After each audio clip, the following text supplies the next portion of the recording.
दामोदर दास मोदी। प्रधानमंत्री नरेंद्र मोदी की नई टीम ने कार्यभार संभाल लिया है। नई टीम का जोश हाई है और वो एक्शन मोड में दिख रही है।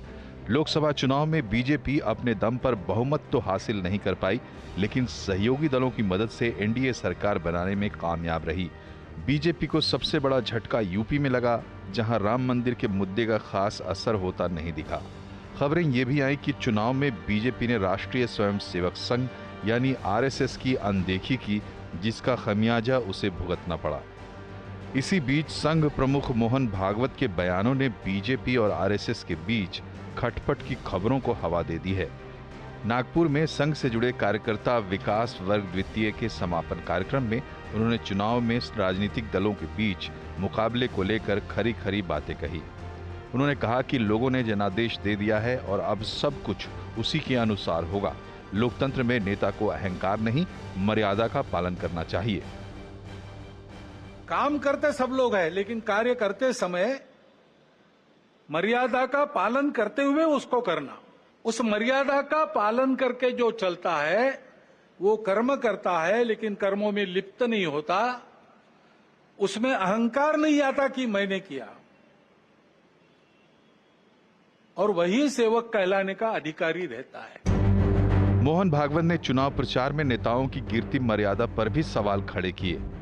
उन्होंने कहा कि चुनाव प्रचार में झूठ प्रसारित करना ठीक नहीं है। उन्होंने कहा कि विपक्षी दलों को विरोधी न समझा जाए। दो पक्ष है, विरोधी पक्ष कहते हैं, मैं प्रतिपक्ष कहता हूं। वो विरोधी नहीं है, उसको विरोधी मानना भी नहीं चाहिए। वो प्रतिपक्ष है, वो एक पहलू उजागर कर रहा है, उसका भी विचार होना चाहिए।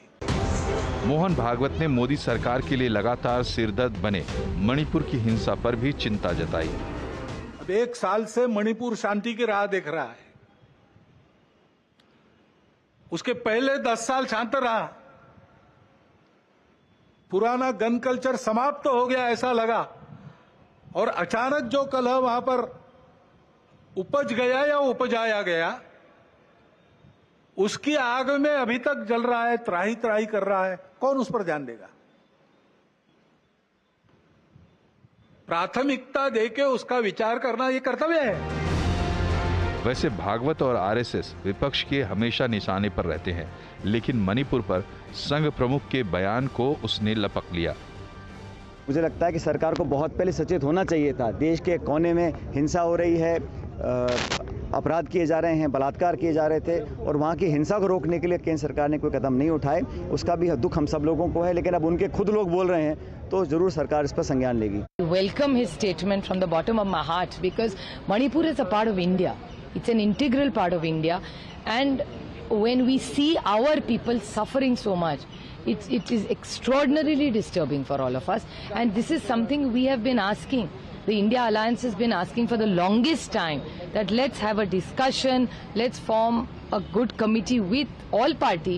मणिपुर में क्या हो गया, कल कश्मीर में क्या हो गया। मोहन भागवत जी आदरणीय है, बोलते हैं, लेकिन सरकार तो उनके आशीर्वाद से चल रही है ना, बोलने से क्या होता है।